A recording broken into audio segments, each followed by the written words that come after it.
Hello, Mina here. Welcome to Mina's Bookshelf, to my mystical den. Today, I'm sharing my thoughts about the Seasons of the Witch Imbolc Oracle by Lorianne Anderson and Juliet Diaz, illustrated by Tiana Lukovic, if I'm not wrong.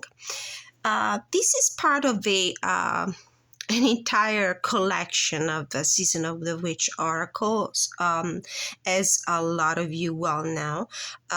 In my collection, I have almost everything. This is the newest, most recent release. There was another one that was dedicated to the Mabon season.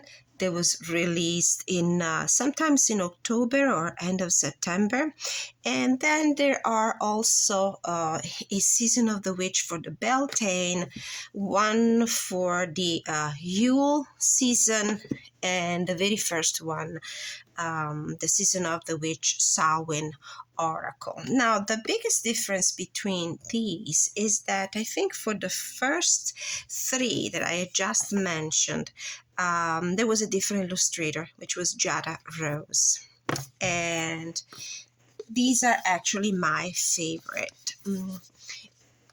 I did kind of lose a little bit of my interest in this collection of Oracle when they changed illustrator, which is not a criticism of the artwork. It's beautiful, it's stunning, it's charming, as we will be able to see in a little bit. But I don't find it as striking and somewhat more impactful. I don't think it's as impactful as the artwork of the first three, in particular of the Samhain season and the Yule Oracle. These are my two absolute favorite. I'll repeat, beautiful artwork, very charming, but it's somewhat different, and for this reason I kind of lost a little bit of my interest in it. So for that reason, I didn't purchase the one that was released a couple of months ago, I think, the one dedicated to Mabon. But I wanted to give this one a chance, the Imbolc Oracle, maybe because of the time of the year, the season the deck is focusing on. And so let's go take a look, and I will, here and there, I will make comparisons with the other ones. I will show what the main differences are. So to begin with, the most important one is about the illustrator. And I'll say it again because I don't want to be misunderstood about it. Beautiful artwork, really, really lovely and charming, but different, not what I was used to. So it's all about personal taste. This is the box. Inside, it's a Rockpool Publishing deck. It comes in a sturdy two-part box with the usual leaflet about the apps. Beautiful, the colors, the inside. I think this is the cold moon. So this season, get ready to ascend from the darkness, reaching for your hopes and dreams as you step out of winter and into the light. Imbolc is associated with patience, hope, transitions, and beginnings, the ascent back to the light after the darkness of the winter months.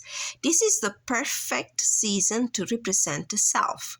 Each of the cards in this oracle deck is a seed of spiritual guidance inspired by ancient Imbolc tradition, so you can find answers to your most profound questions. Along with the thoughtful meanings are powerful word spells to invoke the energy of each card and send your intentions of spiritual well-being out into the universe. Includes 44 cards and a guidebook. The thing that remains the same is the inclusion of a few lines, a little poem, invocation spells, however you want to call it, on the cards themselves, in addition to the main keyword and the number.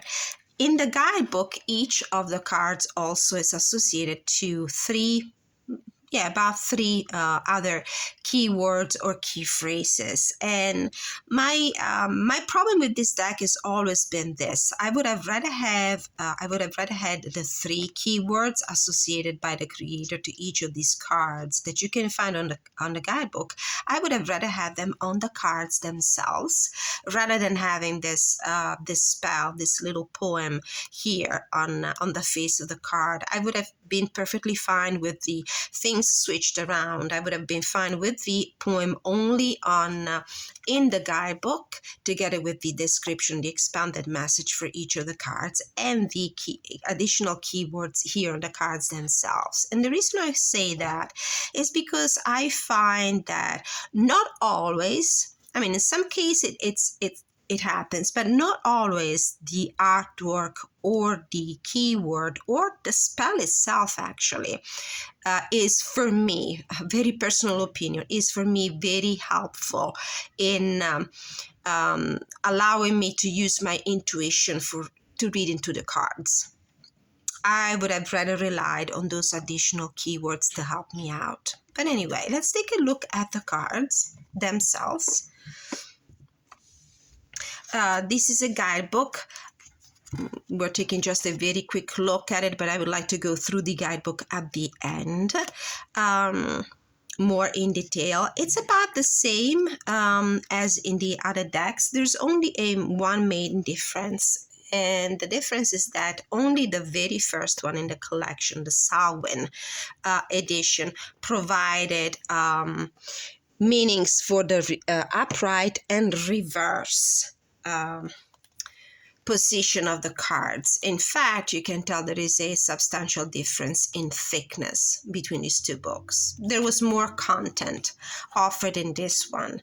I think the other ones as well, of the Yule, the Beltane, and also the Mabon, and this one only offer one unique message for the entire card without making, actually this is not even really true. There is no explicit differentiation between the cards coming out in the upright or the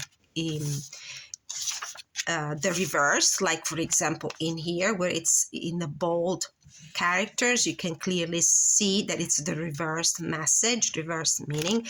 For some of the cards, the author here will make a little note regarding the possible position the cards falls out of the deck, but it's not as explicit and clear and systematic as it happens in this deck. And here it will happen for every card. In every single message, there is a reverse meaning, and it's made very, very clear. In the other ones that followed, no, there is no differentiation. And I've been reading this guidebook from page to page before making this review walkthrough. And I noticed that for some of the cards, the author will make some observation about if the cards comes up in the upright or the reverse. But it doesn't happen systematically. It doesn't happen for every card. Other interesting things about the guidebook, in addition to the keywords that I think are very helpful, much more than the spell itself, there is a message that is usually between 1 and 2 pages. For some of the cards, there will be a spell suggestion, an incantation, a ritual suggested. For other messages, the creator will give you a meaning for love, relationships, a sphere of your life, for your money and finances, for your professional life. It doesn't happen with all the cards. So this is something that threw me off a little bit. I would have loved a more systematic approach to all this. It would have been nice to do it for all the cards. And what else? Just a quick look at the contents. We have a mix of crystals, animal spirit, fruit, plants, goddesses, deities. So there's a mix of everything concerning the Imbolc season. So there's an introduction, Imbolc themes and area of focus, how to use the cards, mini messages, repeating element, using the cards beyond Imbolc, which is something that I don't really do with these decks. I tend to use them specifically in the season they are created for, in the season that is the theme of the deck. I like to use them that way. Guiding light cards, daily guidance or reflection. And one big strength of these decks is the spread section. All of them, all the guidebooks offer an abundance of spreads that you can use with this deck. And I'm not talking just about the most common past, present, future, or the Celtic cross. There are some spreads that are specific for each of these decks. So I like that. I like that a lot. And then we go into each of the cards. There is a colorful large thumbnail of the card. There is the number and the main keyword. There are the additional keywords that I love so much. Then there is in the smaller character the incantation, the spell, and then we go into the message that might be accompanied by a spell or not, that might refer to the reverse meaning or not, and might occasionally give you specific meanings for each of the areas of your life you are inquiring about when you formulate your question to use these cards. And I have to say, if you think that these are good just for self-reflection and spiritual growth, or maybe just for one card a day, like general energy, that's a very limiting way to use this deck. This is a great deck for divination, like all of them, I have to say. There are specific messages regarding Oracle, the Oracle power of this deck, the divination power of this deck, which I do appreciate. And then we have a page for the authors, Lorianne Anderson, and the Juliet Diaz, and the illustrator Tiana Lukovic. So no more Jada Rose. Jada Rose, I think, moved to another to creating another deck. I don't remember the name. It's the Witching Hour, maybe. She's the illustrator for another beautiful Oracle deck that came out for the Samhain season. All right, enough said of that. Let's look at the cards, and I might occasionally go into the guidebook to give you an idea of how good the messages in the guidebook are. So we start with the Amethyst. Let's see if I can get some more light here. Card number 1, go where your spirit dwells, where your sight is clear and your breath is liberated. Let's take this very first card as an example to see how it reads in the guidebook. I mean, for somebody who is very knowledgeable when it comes to the energy and the qualities and powers of the crystals, it might be an easy draw. You can easily make a connection, depending also on the kind of question you have in mind when you drew this card. But for those who don't, we have keywords: intuition, spiritual connection, stress relief. And then you may be experiencing a very emotional or stressful time when you receive the Amethyst card. Perhaps the situation has gone out of hand and you aren't sure how you're going to resolve the matter.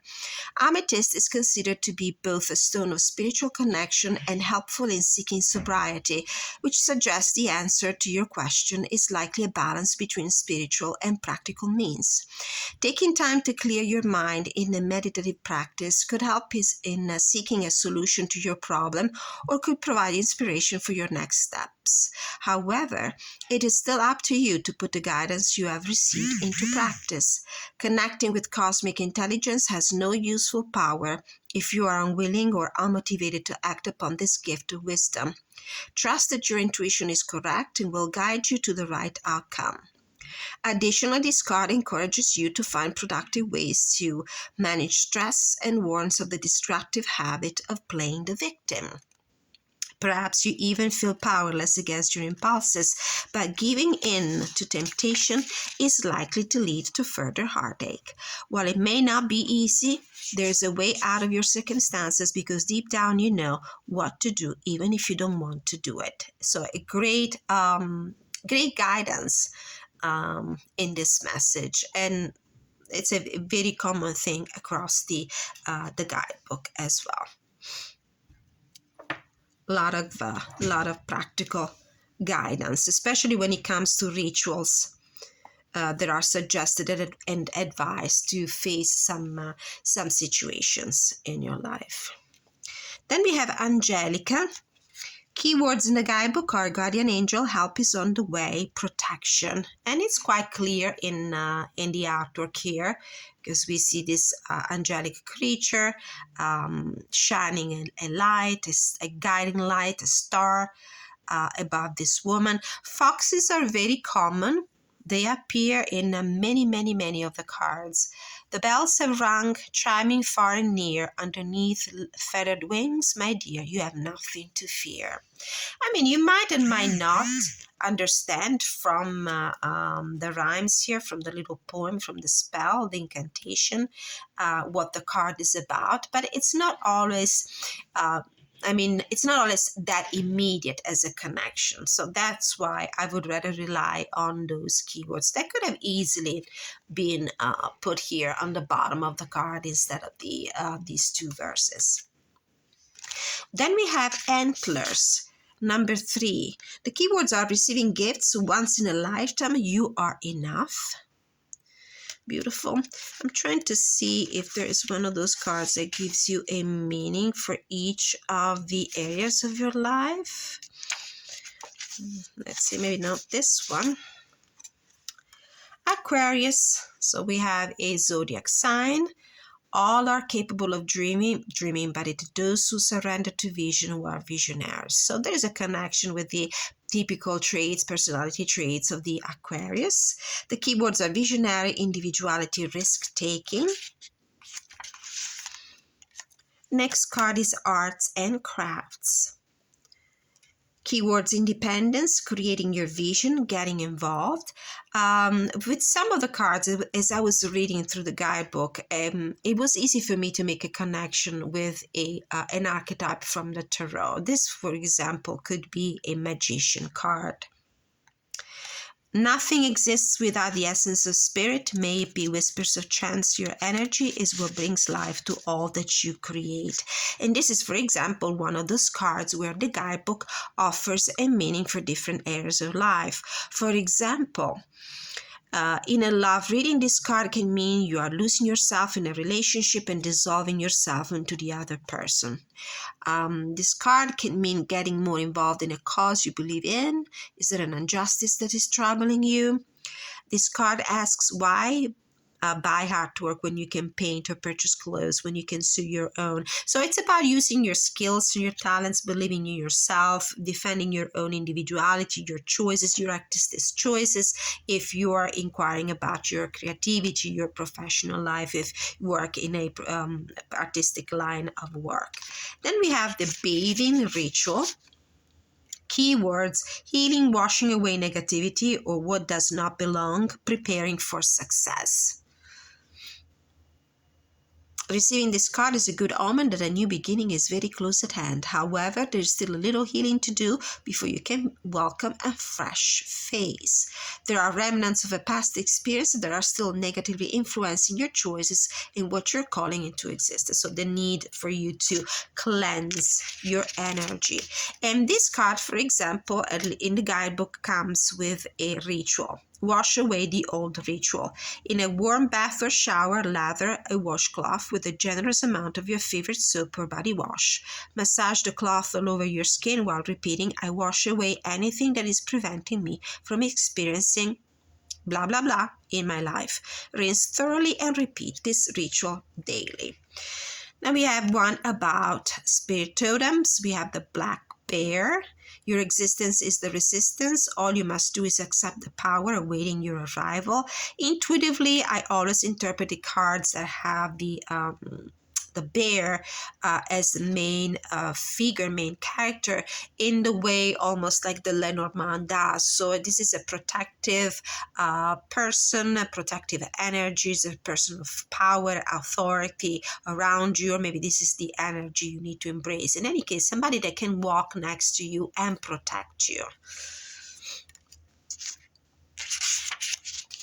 Then we have the Blackberries, and here comes a card that has a less, let's say, light vibration, light energy. This is more in a low vibration energy, and it's good to find these cards in a deck because I like positive decks. I like decks that carry an affirmation in every card, that carry a positive tone in every card. But it's nice to have a deck that covers every kind of emotion, every kind of energy, even the low vibration energy.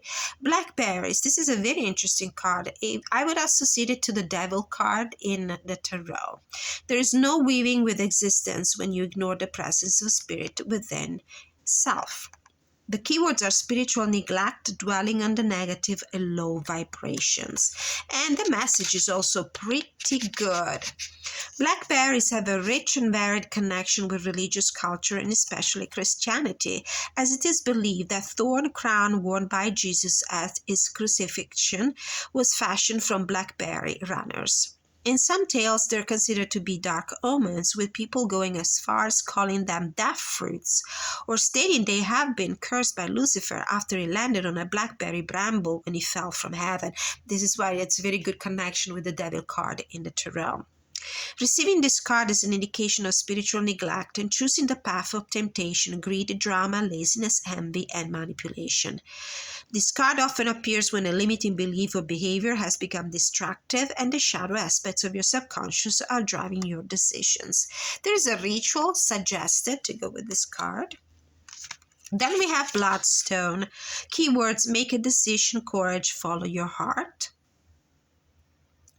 It's almost like an 8 of swords, 9 of swords kind of card with another fox here. And look how she's in a pose that suggests a sense of defeat, anxiety, worry. She's covering her face. She's probably focusing on the negative thoughts that she has within rather than the positivity that is surrounding her. Then we have a deity, Bridget. Keywords: many manifestations, embracing all your parts, authenticity. This is an Empress card, so to speak. May the serpent wake, bellowing with the rising flame and beckoning the wisdom that awaits your return. Now, this specific spell, as it is, it would not really tell me much about the card, but if you go in the guidebook and if you refer to the keywords, it's a very nice card and it tells me much more than the little lyrics here. Beautiful card here with the cauldron.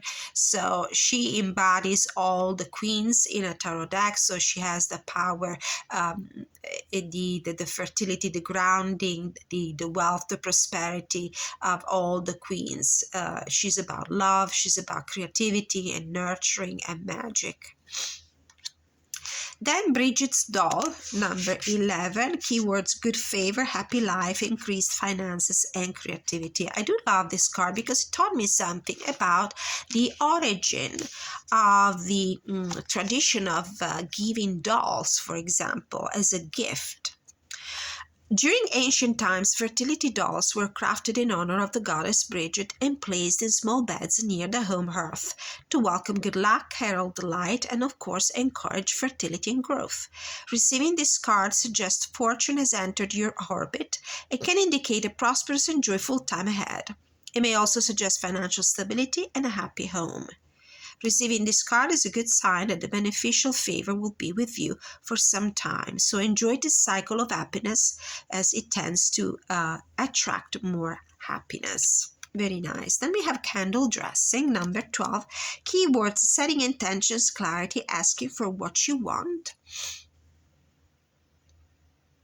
My camera, and especially the light that I have here right now, is kind of changing the original colors of the deck. Let's see, how can I fix that?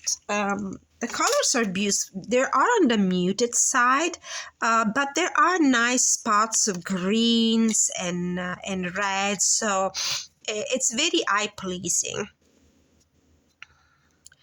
Casserole, keywords, setting intent. Oh, sorry. Next one is, there is a clarity candle spell in the guidebook for the card number 12. So we are on a casserole. Keywords, alignment, bringing things together in an harmonious way. I love this one. This is, for example, one of those cards where the guidebook offers different meanings depending on which area of your life you're inquiring about. So there is if your question is related to financial, this card suggests financial stability and comfort. You may experience financial windfalls or be blessed with an opportunity to create long-term wealth. If you're concerned about relationships, you can expect this relationship to be harmonious, for there to be a feeling of belonging together like mac and cheese. Don't allow doubt to spoil things when this feeling appears in your life. This card will appear when lifetime or long-term connections are being formed. Then we have more food, cinnamon rolls, keywords, love, self-love, comfort, being content, and peace. Warm my heart, all deserving comfort, readies my heart. Coming of spring. Oh, this one in the guidebook, sorry, I'm going back to the cinnamon rolls. It comes with a nice spell, cinnamon and coffee simmer pot. Very nice. Coming of spring, preparing for rebirth, reaching for the light, renewal, surge of hope. This is quite, obvious. Consecrate tools, keywords, establishment, displaying spirit, claiming ownership. I will claim what is mine, what I see beyond the hidden, gifted spirit by tongue, my words spilled with purpose. Then we have Dark Days of Winter, number 17, and the keywords are embracing darkness, being friends with demons. Very interesting. Receiving this card is confirmation that now is the time to face your demons, if only to realize they are actually trying to help. In greeting your demons as friends, you may find they can teach you how to be sharper, wiser, more experienced, self-aware, and even sexier or more alluring. Oh, well. Dawn, number 18, we have keyword stillness, focusing on the self, presence. Then we have devotional, keywords journaling, introspection, reflection. See if there's any additional stuff with this card. No, the message is a nice and pretty concise page. Then we have dream realm, keywords romanticizing, denial, blowing things out of proportion. Interesting. Beautiful card, by the way. Let's see. Next one is Forged in Fire, mastery of a skill, completion of a task, detail-oriented, very Queen of Wands energy with this cauldron and the, actually Queen of Wands and Queen of Swords with the swords in it.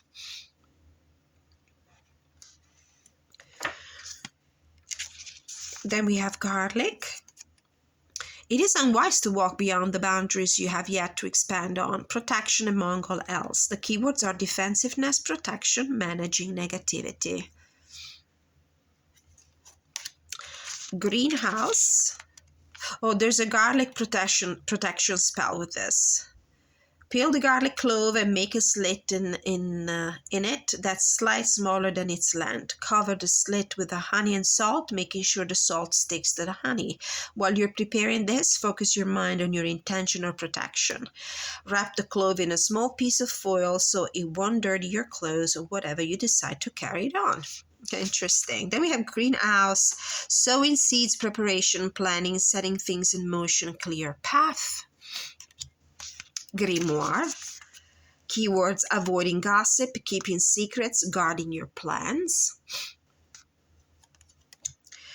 Keep what is sacred near to you, for it is only to be shared when you are ready. Next one, grounding. Keywords: alertness, waking up, truth-seeking.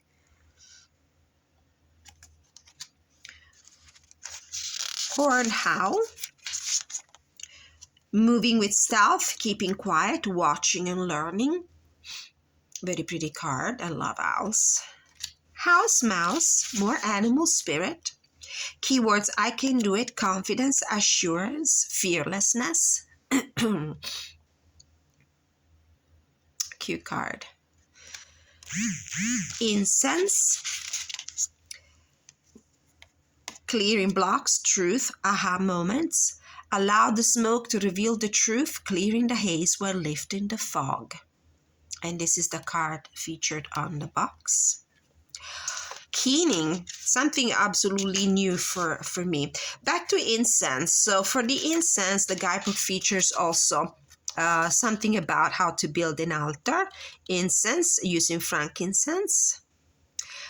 So informations about the frankincense elements: air and fire, celestial body sun, magical properties: cleansing, purification, protection, etc. And then a little description. Then informations about myrrh and copal. So how to build an altar with incense. Then we have keening. Oh, I forgot to show this beautiful metallic edging in this beautiful blue, cobalt blue, maybe. It's really nice. I have to say, I do not use, as I said before, these decks on a constant daily basis. I tend to pull them out during the season they are referring to. So I don't really use them, shuffle them a lot. But I have to say, the gilding has been holding up in a decent way. So it will be up to you taking good care of the card. The cardstock is good. It's not thick, but it's not even really thin. It has a good core, so it snaps back if you riffle shuffle, and it's glossy. I do personally like it. The glossy coating tends to make the color come through more vibrant. Keening, keywords: releasing sorrow and grief, expressing emotion. Hold on for just a moment in time, acknowledging before releasing, liberating what needs to be freed.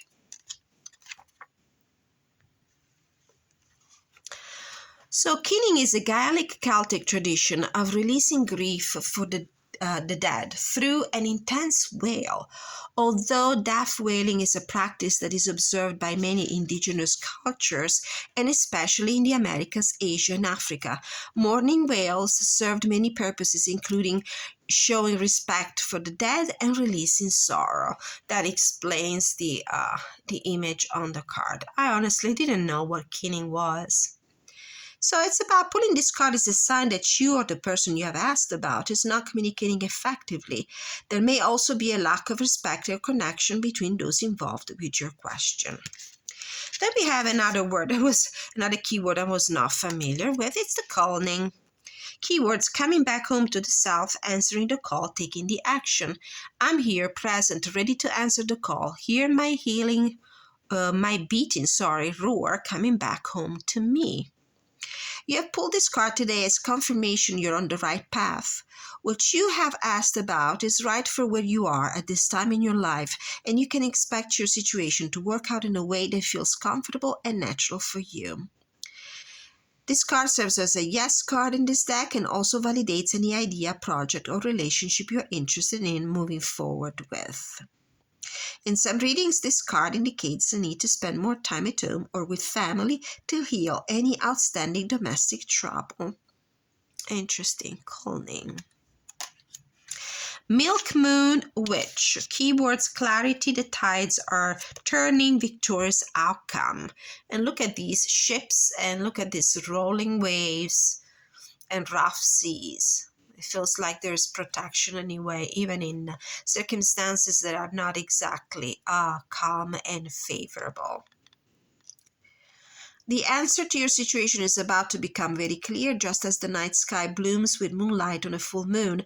There's something about what you've asked that has remained hidden until now, a piece of information you didn't know was missing, or confirmation that your suspicions were correct. No matter what your opinions are about your circumstances, know that things are about to reach an apex, and you'll have everything you need to make a proper decision. So as I said before, that's great. Great cards for divinatory kind of readings.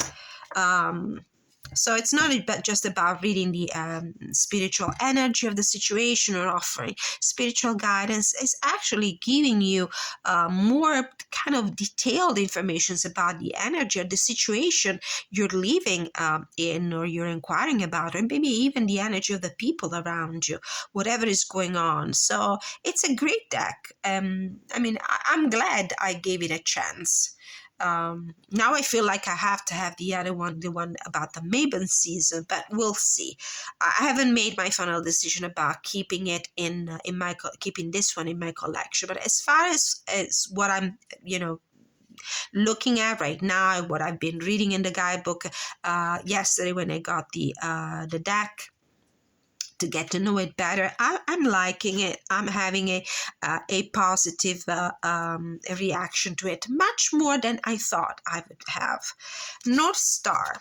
Keywords: having purpose, focus, knowing yourself, reorientation. Okay, no other peculiarities in the interpretation of the card in the guidebook.